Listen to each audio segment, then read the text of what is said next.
La part de fortune en maison 8. Lorsque la part de fortune est en maison 8, les natifs obtiendront leur plus grand bonheur à travers ce qui leur sera accordé par les autres. Ici, ce sont les systèmes de valeurs qui, visiblement, sont au-delà des références personnelles et qui finalement triompheront. La personne trouvera continuellement un autre chemin et il se trouve chaque fois une ouverture donc pour essayer une nouvelle voie. Cette nouvelle voie doit permettre de nouvelles découvertes personnelles.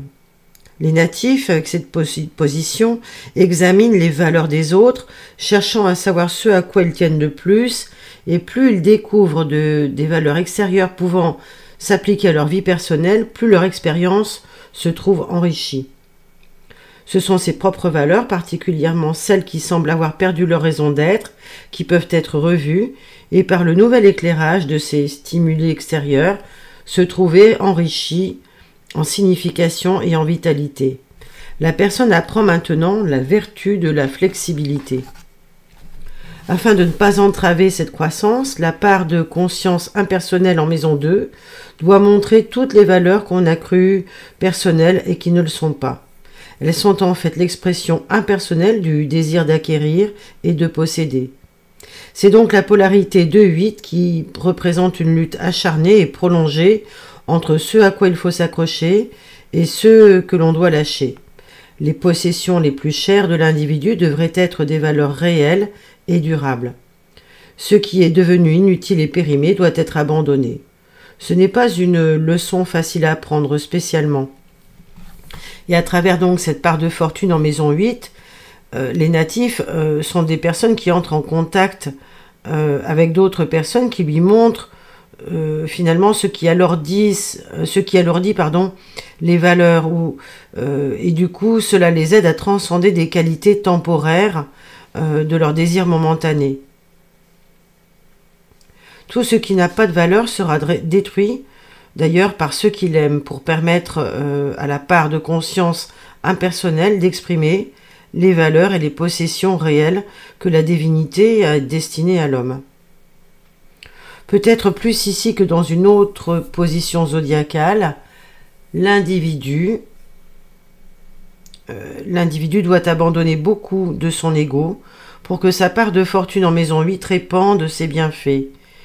Il recherche d'ailleurs un héritage personnel, que cela vienne sous la forme d'argent, d'idées, de valeurs nouvelles, d'un enrichissement de sa sexualité ou de l'accomplissement conscient de l'essence de son être.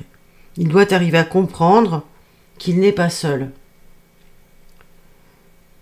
Du fait que ses plus grandes joies passent toujours par les autres, il doit apprendre l'humilité et savoir que les valeurs qu'il choisit d'exprimer peuvent être enfin prises en compte.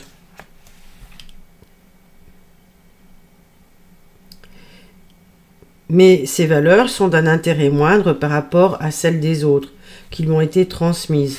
Et c'est pour cette raison qu'il ne devrait pas être jaloux de ses acquis personnels, ou des acquis personnels, pardon.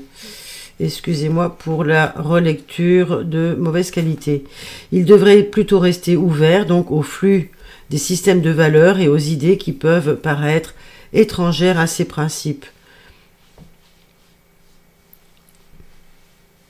C'est cela qui lui donne la joie de régénérer son âme.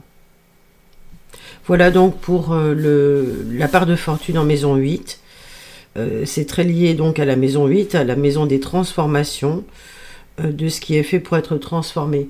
Donc n'hésitez pas à mettre un petit commentaire si vous avez des choses à dire par rapport à cette position, à ces découvertes, par rapport au fait que vous ayez vous-même la part de fortune en maison 8. Voilà, merci de partager, merci aussi pour vos likes et votre soutien. À bientôt donc pour la part de fortune en maison 9.